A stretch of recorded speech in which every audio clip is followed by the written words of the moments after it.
और रामप्रसाद पोटाई जी हो जो छत्तीसगढ़ से आते थे, उन सब ने मिलकर के हमें नए 18 टाइगर रिजर्व जोन बनाए जा रहे हैं और एक एक राज्य जो है टाइगर रिजर्व जोन से लगभग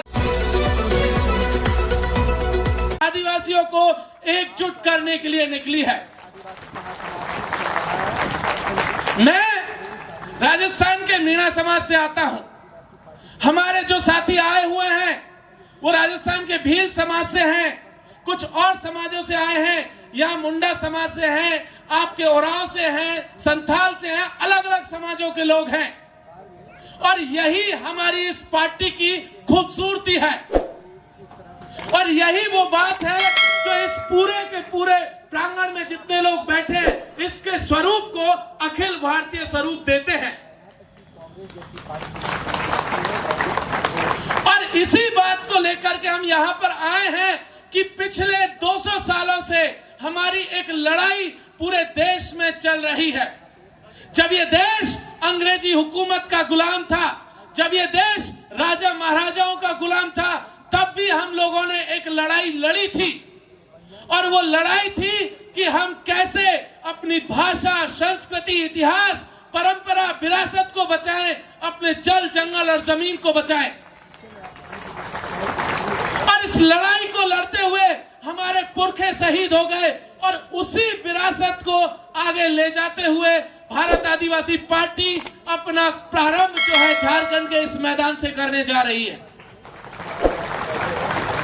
हम आपको ये विश्वास दिलाने के लिए आए हैं कि हम लोग उस परंपरा के लोग हैं जो तिलका मांझी के यहां से शुरू हुई।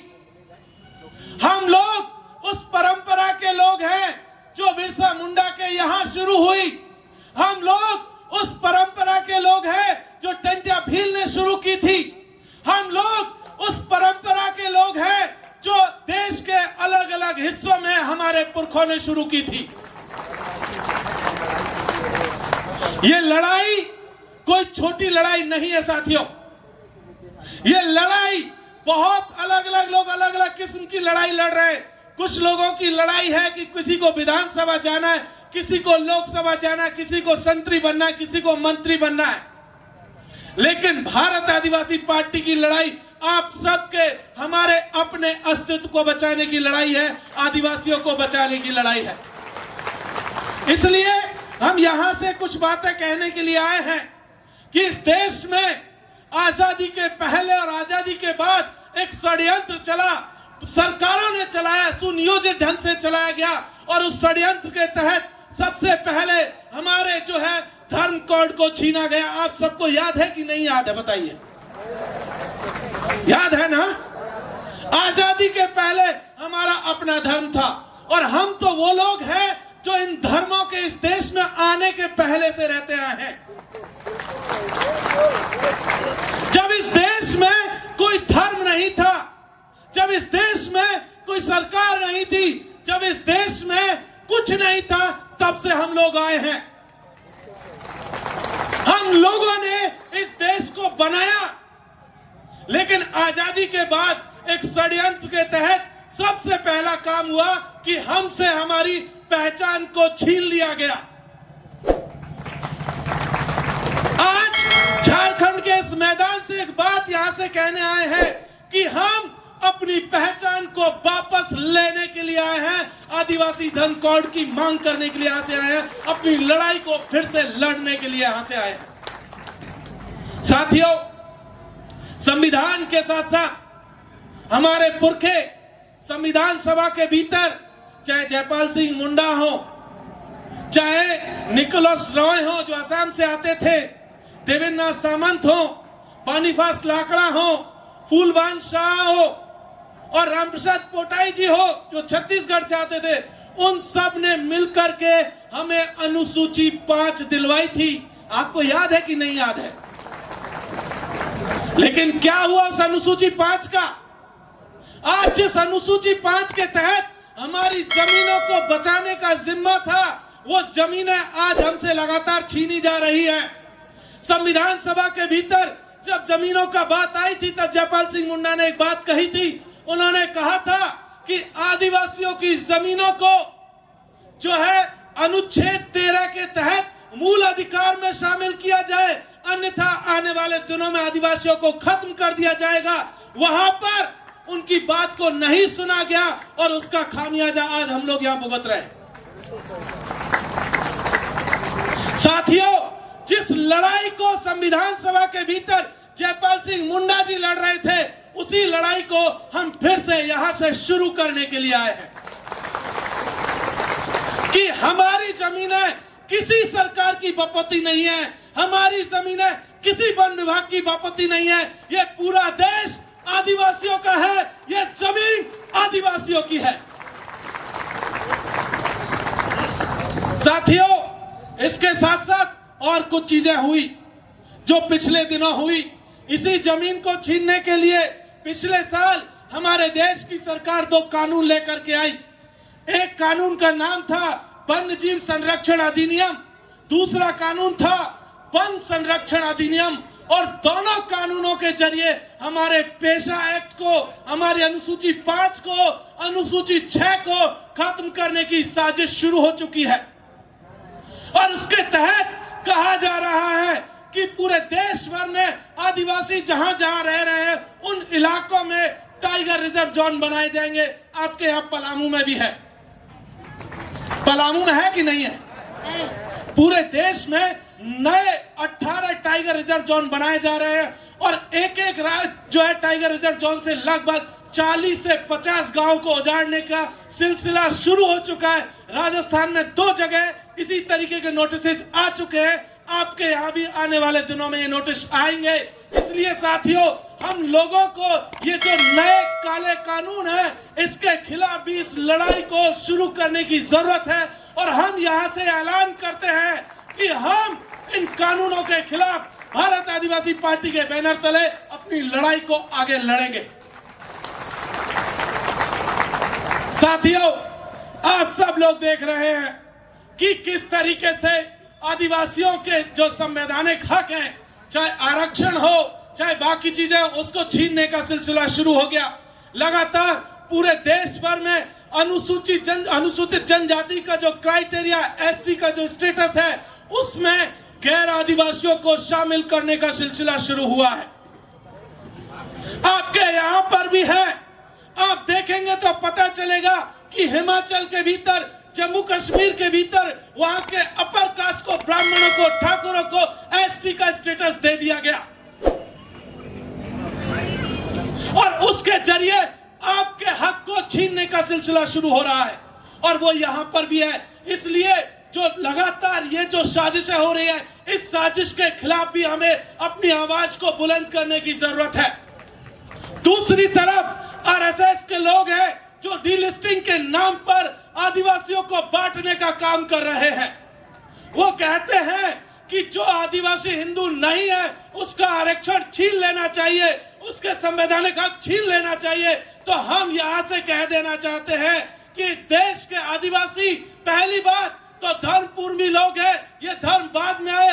और जो लोग भी जिस धर्म में भी गए, चाहे हिंदू हो, चाहे मुस्लिम हो, सिख हो, ईसाई हो, जैन हो, बौद्ध हो, पारसी हो, वो सब के सब आदिवासी हैं। उनको हम नहीं बंटने देंगे। उसने चाहे जिसको भी मान लिया हो, हम उसका सम्मान करते हैं। लेकिन आप लोग सोचते हो कि डीलिस्टिंग के जरिए उसका हक छीन लेंगे, तो ऐसा नहीं होने देंगे साथियों।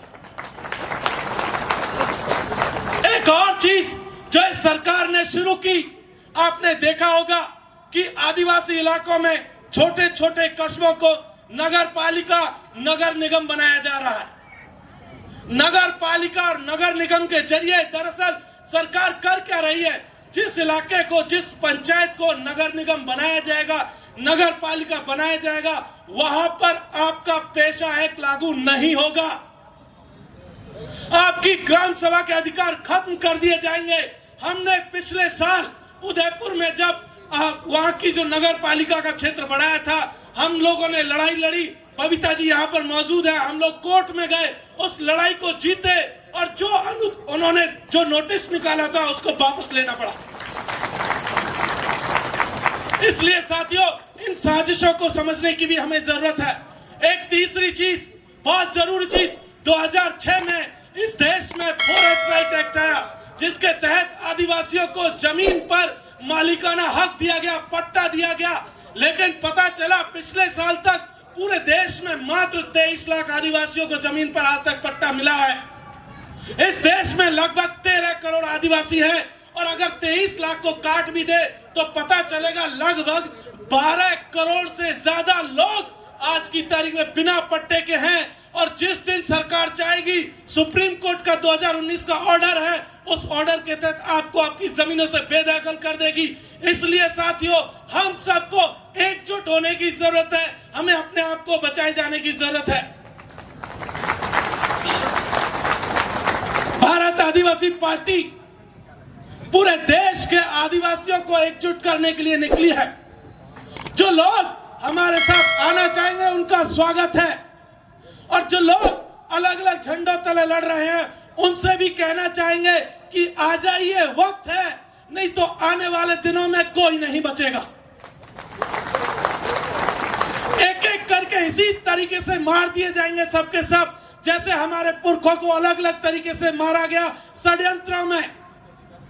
अगर हमने अभी भी इस षड्यंत्र को नहीं समझा, जिस तरीके का खेल आरएसएस के लोग, बीजेपी के लोग, कांग्रेस के लोग खेलते रहे, अगर इस खेल को नहीं समझा तो आने वाले दिनों में हमें खत्म कर दिया जाएगा। इसलिए साथियों, एकजुट होने की जरूरत है और इसी एकजुटता के साथ ही हम अपने आप को बचाए रखेंगे। हम पूरे देश में जो आदिवासी क्षेत्र हैं, चाहे भील प्रदेश का मामला हो, चाहे गोंडवाना लैंड का मामला हो, चाहे छत्तीसगढ़ में दंडकारण्य का मामला हो, इसी तरीके से देश भर के अलग अलग हिस्सों में जो आदिवासी बाहुल क्षेत्र हैं उनके लिए अलग राज्य की मांग भी कर रहे हैं, ताकि हम अपनी जमीनों को बचा सके, हम अपने संसाधनों को बचा सके। इस बात को भी हम यहां से कहने के लिए आए हैं। आज की तारीख में आप देख रहे होंगे कि मणिपुर को किस तरीके से जलाया गया।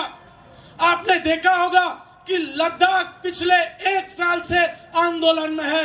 वो लोग कह रहे हैं कि हमें एसटी का स्टेटस दिया जाए, अनुसूची 6 में शामिल किया जाए, लेकिन लद्दाख के साथ इतनी नाइंसाफी हुई कि उनका राज्य का दर्जा भी छीन लिया गया। आज हम लोग यहां से लद्दाख के लोगों को भी सॉलिडारिटी देते हैं, मणिपुर के आदिवासियों को भी सॉलिडारिटी देते हैं, और देश भर में जहां कहीं भी आदिवासी लड़ रहे हैं उन सबको भी सॉलिडारिटी देते हैं साथियों।